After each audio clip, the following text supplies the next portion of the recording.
What's going on, everybody, and welcome back to Johnny K Picks. And in this video, I'll be going over my full card picks and predictions, along with the bets that I'm looking at so far for UFC 298 Volkanovski versus Topuria.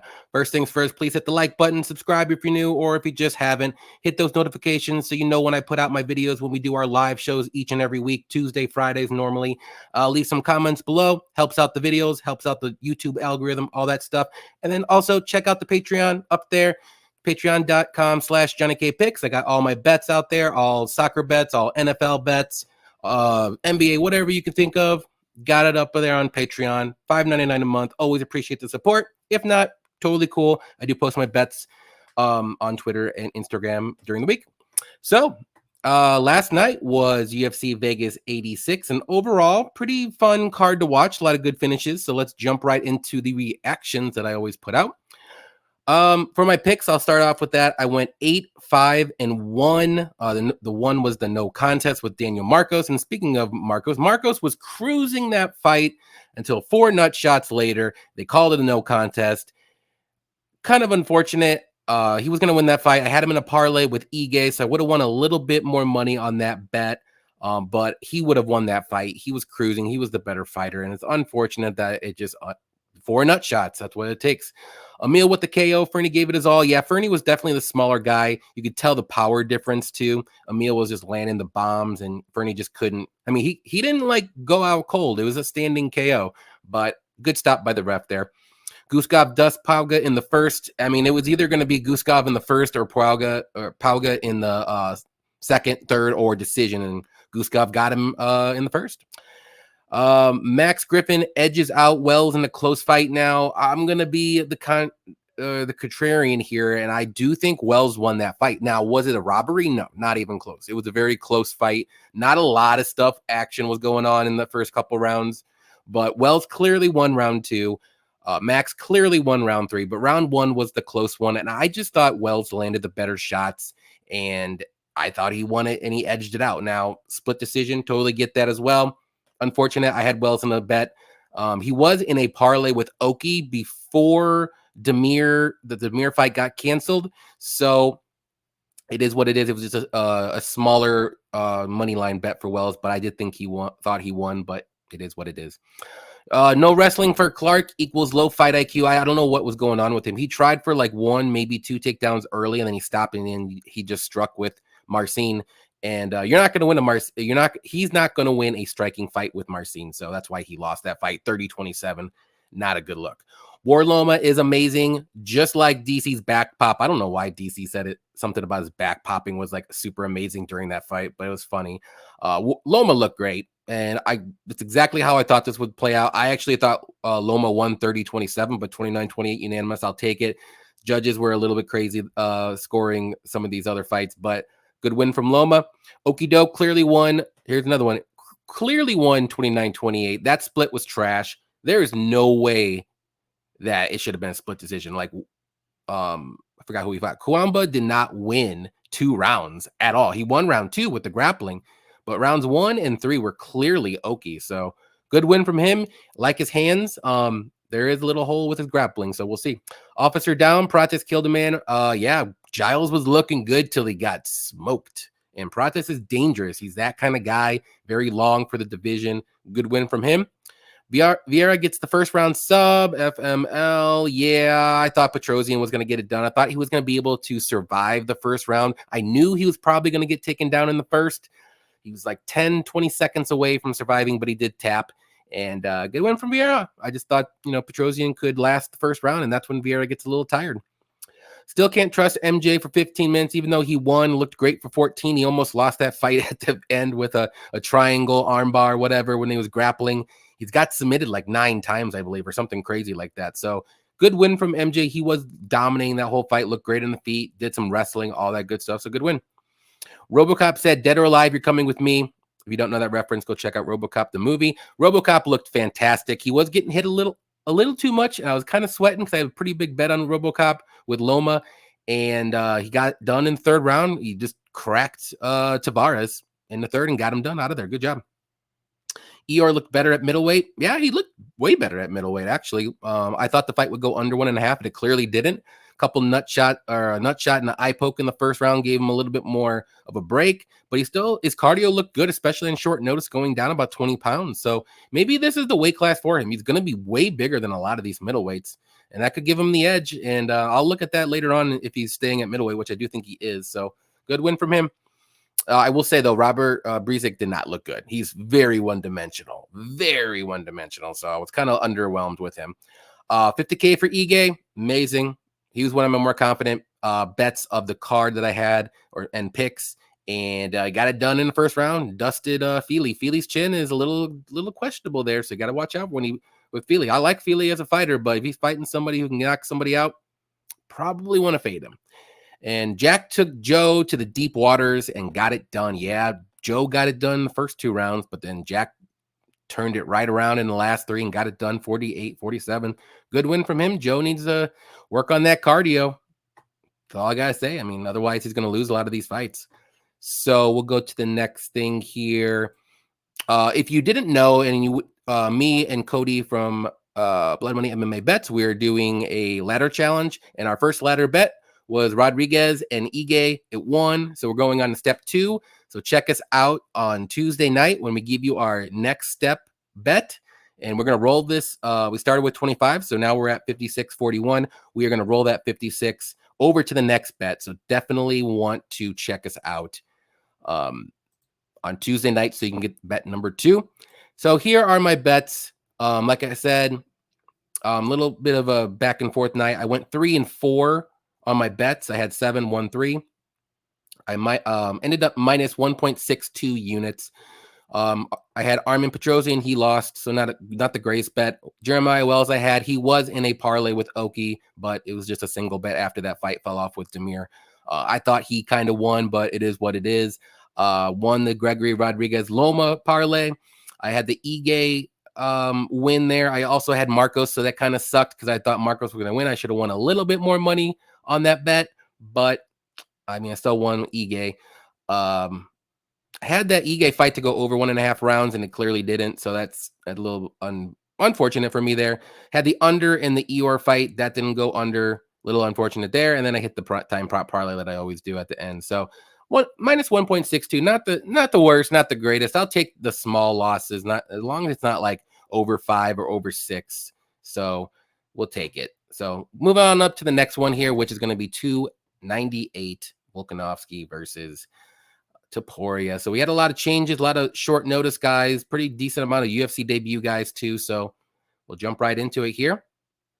We got Andrea Lee versus Miranda Maverick. So Lee is a solid striker. She's got good volume on the feet, good kicks. Power's pretty good. It's not going to knock somebody out right away, but if she lands one of those head kicks, she definitely can. She can use some wrestling and takedowns if she wants to, but she's normally a striker. Decent grappling off her back. She does have some good submissions too. She can be hittable on the feet. She doesn't really move her head, and her takedown defense isn't all that great. So she can be taken down, but like I said, if she's off her back, she does shoot up submissions and all that good stuff. Miranda Maverick, well-rounded fighter. I think she's got pretty good striking, pretty good wrestling. Takedown defense isn't all that great either. Good cardio. She's durable. She does have pretty good submissions when she's on top. And the striking, she does have decent power, and she can be a little low volume sometimes as the fight goes on, but she hangs in there and she's durable. So this is a good fight, and you would like I was gonna go in here thinking Miranda was gonna win this fight, but I do think this is gonna be a fairly close fight, and where I lean more so is the wrestling advantage that Miranda I think is gonna have here, and I do think she should use it. So I'm picking Miranda. I think she gets this one done by decision. Both girls are, like I said, very tough, durable. They're both not really the greatest finishers, especially on the feet. So I think Miranda's gonna get some takedowns, get some control time on top, work the ground and pound, and get this one done by decision. I like the over 2.5 whenever that comes out. I'm going to look at the props there and go from there. Next one's going to be Val Woodburn versus Oben Elliott. So Woodburn, Made his UFC debut against Bo Nickel, and he got knocked out kind of early, but that was at middleweight, and he normally does fight at middleweight or even higher, but he's dropping down to welterweight right here for this fight. So we'll see how that goes for him. He's a powerful striker. He's very explosive on the feet. He's not very technical at all. He does have pretty good cardio and good takedown defense, but like I said, with his striking, not the most technical. He can be a little bit wild at times. Obviously, he can be a little hittable too, because Bo Nickel was able to starch him on the feet with one good right hand. So Elliott making his UFC debut, well-rounded fighter, very sound all around with his grappling, with his wrestling, with his striking. He's not very dangerous at all. He doesn't really have a lot of finishes. He's only got 5. I mean, he got 5 finishes, which might seem like a decent amount, but they're all against like lower level guys. They're not really, not to say that Val isn't low level, but he's not really the most dangerous guy. Let's put it that way. Okay, takedowns with his wrestling, solid striking, like I said, good cardio, and he's durable too. So this is going to be an interesting fight because Val's going to be the more explosive guy, probably has the better finishing upside, and I just think Elliott is probably the more well-rounded guy, more technical, polished MMA guy, if you want to say. So I'm going to go with Elliott just because of those reasons alone. But there is a chance that Woodburn can knock this guy out. I'll be honest. He's powerful. He's going to have a pretty good reach advantage, even though it doesn't say. I think he's about like a 78, I want to say. No, not 70. I'm sorry. Maybe like 74, 75. So he's going to have a little bit of a reach advantage. But yeah, I like Elliott here. I'm not going to bet this fight. Both these guys are, making Oban's making his UFC debut, and basically Woodburn's making his UFC debut. Let's be honest. So stay away from this fight unless you like the under. But both, like I said, if Oban was a little bit more dangerous, I would like the under more. But I'm just going to stay away from this fight. It's just watch it. Next one, Josh Quinlan versus Danny Barlow. So Quinlan, he's taken this fight on short notice, but he's a powerful striker. He has all of his 6 wins have come by finish. And the last fight he was in against Trey Waters, it went to decision, and he lost though.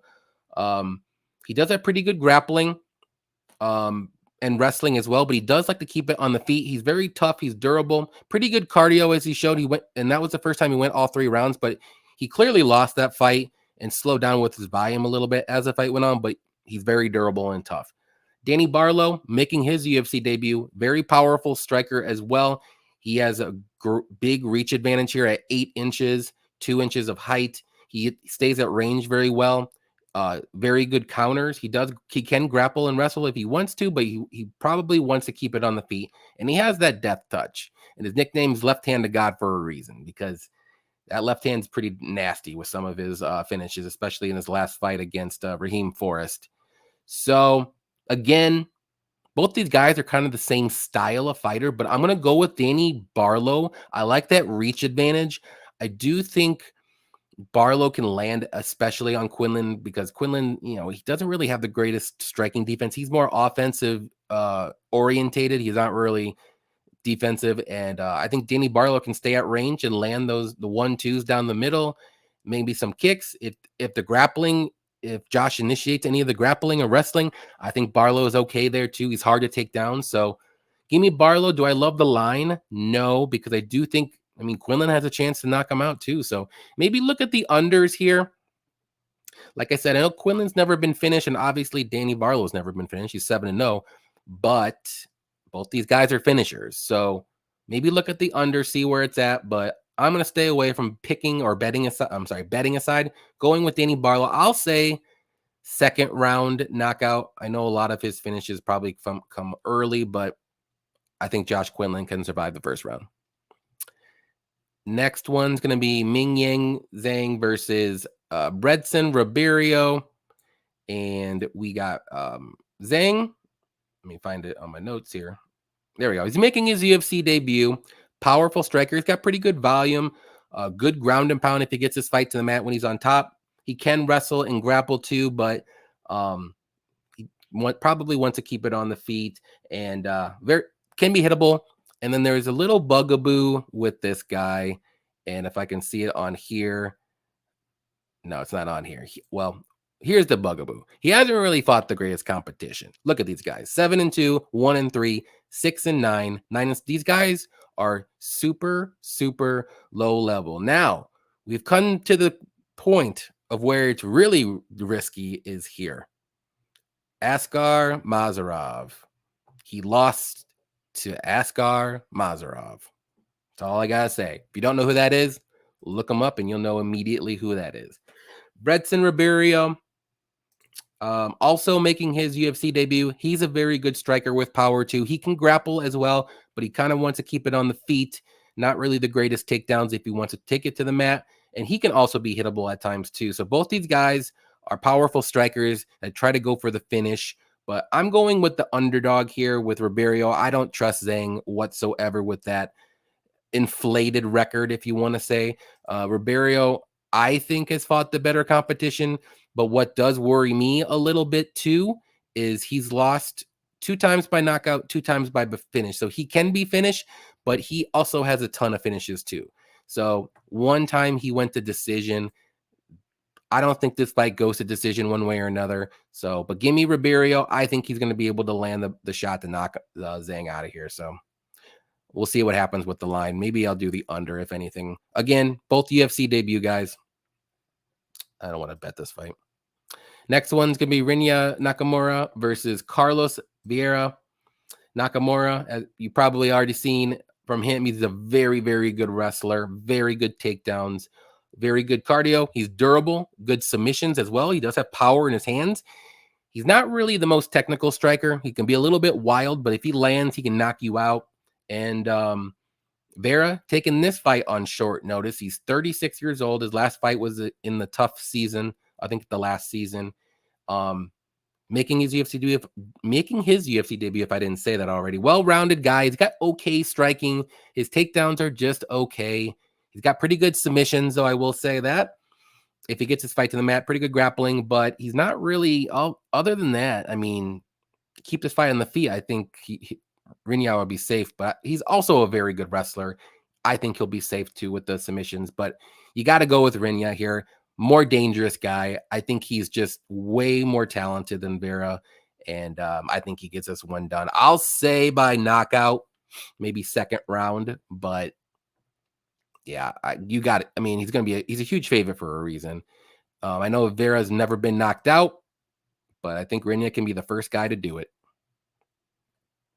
Next one's going to be Marcos Rogerio de Lima versus Justin Tafa.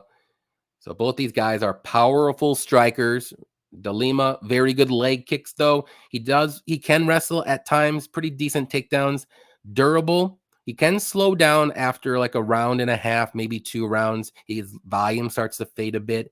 He's getting up there in age. He's 38 years old. The last fight, he fought Derek Lewis. Derek Lewis came flying at him with that knee. So that was 6 months ago. It was a pretty bad knockout. We'll see how this goes for him. Justin Tafa, though, like I said, powerful striker. Very strong leg kicks as well. He's very durable. He likes to get in those brawls. He likes to stand in the pocket and just trade shots. He doesn't mind it at all for taking one and giving one back. And that's his style. He doesn't really circle the cage. He stays right in the middle and he lets the other guys circle around him and he does not care. So to me, this is actually, I kind of went back and forth with this one because do I think De Lima will stay at range for 3 rounds and then just use his leg kicks and not initiate any brawls or anything? I don't know. And that's what gets me. And I'm kind of going back and forth. But I do think De Lima's the better overall fighter. I think he's got very good leg kicks. I think he can land those leg kicks on Tafa and slow him down even more because he's not really the fastest guy in the world. He just has the power and he has the durability with that chin and he uses it a lot. But De Lima, he's been knocked out a couple times recently. He got knocked out with Derek Lewis, and then most of those were just submissions too. But I'm going with De Lima. Let's put it that way. I think he can get this one done. I'm going to say by decision. It's going to be weird. Tafa's very, very durable, and he hasn't really fought the greatest competition, Tafa. He's fought the lower level guys. So this is a step up in competition for him. And this is kind of a step down for De Lima. You know, Derek Lewis is no joke. He beat Waldo like he should have. He beat Andre like he should have. That was not a good look right there, but it was a while ago. I think the Lima gets this one down by decision. I know it sounds weird, but Tafa is very live for a knockout, though, I will say. Next one's going to be Amanda Lemos versus Mackenzie Dern.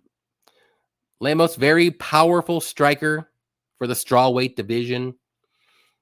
Good takedown defense. She's got some sneaky subs under her in her pocket, but she's probably not going to want to try those on this one. She can slow down as the fight goes on, but I think she's getting a little bit better with her cardio as she's progressing through her career. She did go 5 rounds against Zhang. I know she lost pretty impressively, but she didn't get finished. So that's something, you know, you could take away from the cardio. And she's durable.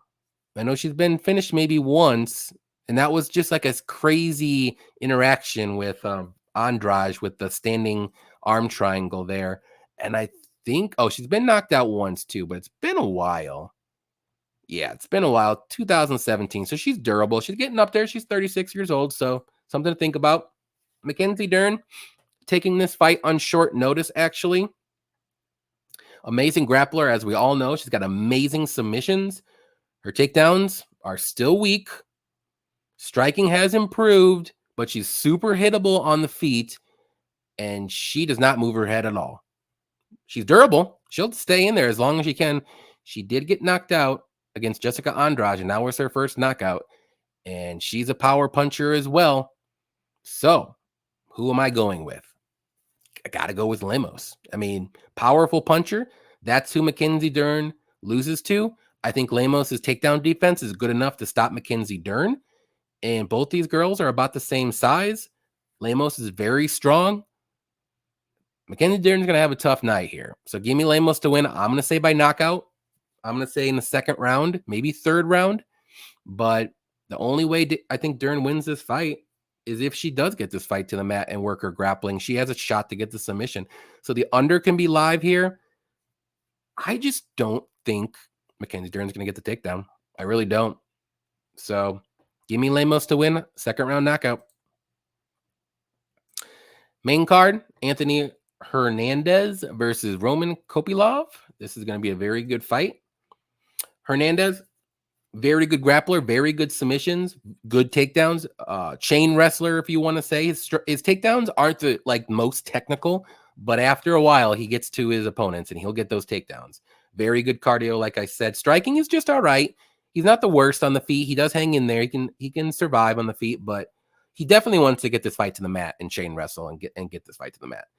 Kopylov, he's taking this fight on short notice, but he's a very, very good kickboxer.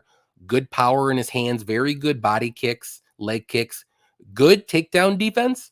But the problem with him, though, is if he does get taken down, he's kind of like a fish out of water. He doesn't really know what to do. He tries to get back up, but sometimes I get a little sweaty because he leaves his neck open there or out so he can get choked out or anything like that. But he is durable, though, and he does have good cardio.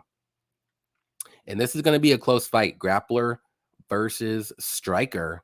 And I'm going with the dog. I'm going with Kopylov. I was thinking about going with Hernandez, but Kopylov, man, he is a very, very good striker. And I know this fight kind of reminds me of last week versus it's like Vera versus Petrosian, but I think Kopylov is a way more dangerous striker than Petrosian. And I know Anthony Hernandez beat Vera, but man, I think Kopylov can land some very good shots early. Maybe work the body of Hernandez. Hernandez does not like getting hit in the body and potentially get the knockout. So the under here is going to be live for a bet. I'm going with the underdog here in Kopylov to get it done. I'm going to say by first or second round knockout. I think he gets this one done. He's going to have to. The later the fight goes, Anthony Hernandez is live for a finish or a decision win. So give me Kopylov to win first or second round knockout. Next one's going to be Merab Dvalishvili versus Henry Cejudo. Very good fight here. Dvalishvili, amazing wrestler, great takedowns. Doesn't really have the greatest top control, but he is a chain wrestler, always pushes forward. Probably one of the best cardios in the UFC. Crazy pace.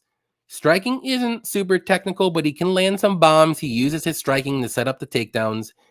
And Cejudo, very good wrestler as well, with good takedowns, solid striking on the feet. Hasn't really fought, since the Sterling fight. Hasn't fought since then. So this will be his second fight in almost 4 years, if you want to say. He looked pretty decent against Sterling. It was a very close fight. But I will say this. Cejudo does have good game plans against opponents. So he's probably has a game plan and see if it works or not. But Merab is one of those guys where I don't know how to beat this guy. What do you do? Stop the takedowns? Okay, but he's going to shoot 25 of them. He's one of those guys where if he's the wrestler, he's a wrestle-heavy game plan. He's only going to be shooting for takedowns. You better survive or get him out of there early. And he's only been finished one time again in his career, and that was last second to Ricky Simone. So I don't think that's going to happen here. Let's be honest. So give me Merab to win this fight. I'm going to say by decision, but I'm very confident actually in Merab getting this done. No offense to Cejudo. I think he's amazing, but Merab is one of those guys. He's just a tricky puzzle to solve. And I think he's going to be the next bantamweight champion. To be honest, I think he's going to be able to beat O'Malley if they ever fight. We'll see. Next one's going to be Jeff Neal versus Ian Machado Garry. This is some bad blood here, but we got Neal, who is a very good striker with very good power in his hands. He can be a little hittable on the feet. He can kind of slow down as the fight goes on, but he does have pretty good volume, good leg kicks, good takedown defense. I don't think Gary's going to be shooting any takedowns, though. But Neal surprised me. Not surprised me, but I'll just say surprised. He looked very good against Shavkat, to the point where I almost thought Shavkat was going to lose that fight. But I did have Shavkat winning, but he did end up getting the submission in the third round. But Neal did a little bit better than I thought and kind of worried me with my Shavkat bet. Gary's a very good technical striker. He's got good kicks, decent power, very quick hands, though. Good combos, good kicks, good movement on the feet, stays at range well. He can be hittable at times. Sometimes he can be countered. And that's what kind of worries me with Garry here, because Neal has the power to knock him down like Song. And this is going to be a good fight, good striking fight. Gary's not really going to have the reach advantage here, but he's going to have the height advantage. And this is going to be a very close fight. Like the line, I think it's wide. And I really, really, really wanted to pick Neal, but I think Garry gets this one done. I think he just lands the more strikes, not the better strikes. Neal always has that chance to get the knockout, but Gary's good. You may not like him, but his striking is very good, very technical. And I think very good technical strikers can beat Jeff Neal. Not to say that he's not, but he's going to have kind of a tough time, I think, Neal. And maybe he does land a good counter and knock out Garry, which would be pretty funny. But give me Garry. I'm going to say this fight goes to decision.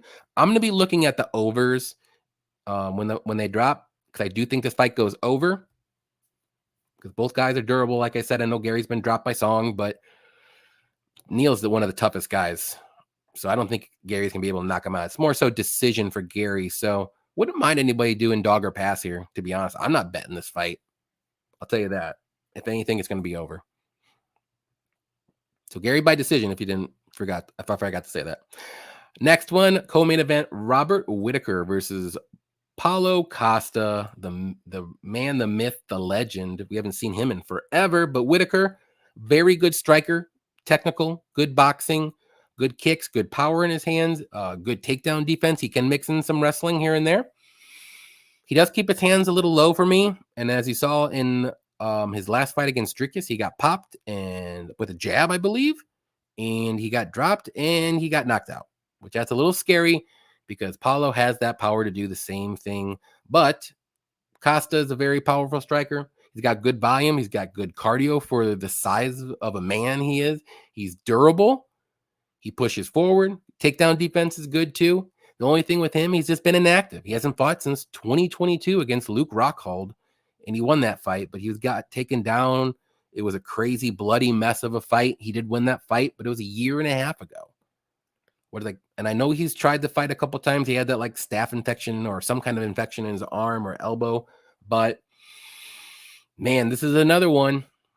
I can see Costa winning this fight, but I got to go with Whittaker. I just think he's the more well-rounded guy. I think his activity helps out here. Costa hasn't fought in a year and a half. He had that infection, all that stuff.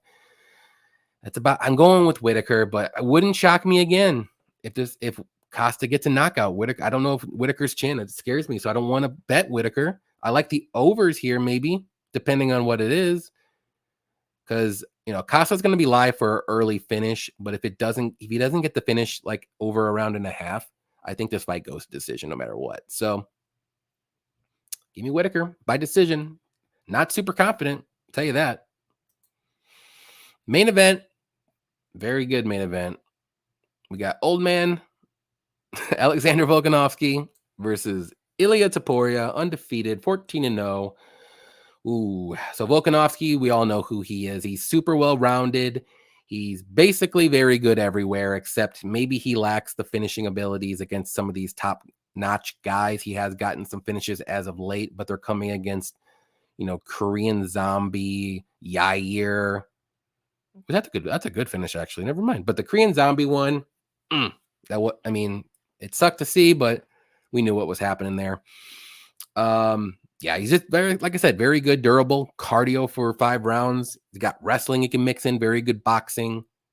I will say what scares me, though, is he just got knocked out cold by Islam 3 months ago. That's a big red flag for me.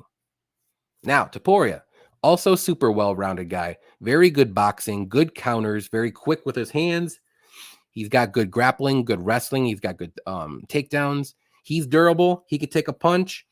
I know he got dropped by Jai Herbert, and everyone always likes to bring that up, but you also have to remember Jai Herbert was crazy bigger than Ilya. Ilya took that fight up a weight class too. He took it, and he got back up and won that fight. So something to think about there.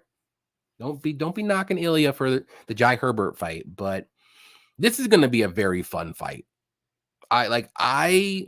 This is going to be one. I'm looking forward to this one. I've been looking forward to this one. If anyone's going to beat Volkanovski at featherweight, I think Ilya is the man to do it. So I'm going to go with Ilya. I think he gets this one done and new. Like, no offense to Volkanovski. I know a lot of people are on him, and I totally get it. But Topuria is that guy. I think he can match Volkanovski everywhere. Like, I think he's got good striking too. I think he's got good grappling and wrestling. If Volkanovski tries to shoot for takedowns, I think Ilya's fine. I think Ilya shoots, like, both these guys are very close and similar, but I'm going to go with the youth. Someone's on a little roll here. He's 14-0. I know he hasn't fought anyone remotely close to Volkanovski, but I think he can do it. I think he can get this one done. I'm going to say he wins by decision or a late knockout, probably like 3rd, 4th, or 5th round knockout. Volkanovski, though, man, it's always hard to like bet or pick against him, but I'm going to do it this time. It sucks. It really, really sucks, but I'm going to go with Ilya to win. Like I said, I'll say 3rd round knockout. Why not? I do think this fight goes pretty decent into the fight. 3rd, 4th, or 5th round or decision. I think rounds 1 and 2 will be fun. Good scrap. We'll see who probably is going to be the better fighter after round 2 and who's going to win this fight. But Ilya looked good in 5 rounds against Josh Emmett, so I'm not worried about his cardio. So, man, I'm going to go with Topuria. Why not? Let's do it. But all right, guys. 12 fights. Not like the most crazy pay-per-view with 14 or something, but we got 12. Most of them are good. Some of them are a little sketchy, but thank you, everybody, for watching. Always appreciate that. Please hit the like button on your way out. Subscribe if you haven't. Tuesday night live show is going to be on Cody's channel. Defend Your Units on Friday as well on my channel. couple special guests too. So definitely click those notifications. And yeah, that's about all I got for you. Until next time, I'll see you. Happy fight night.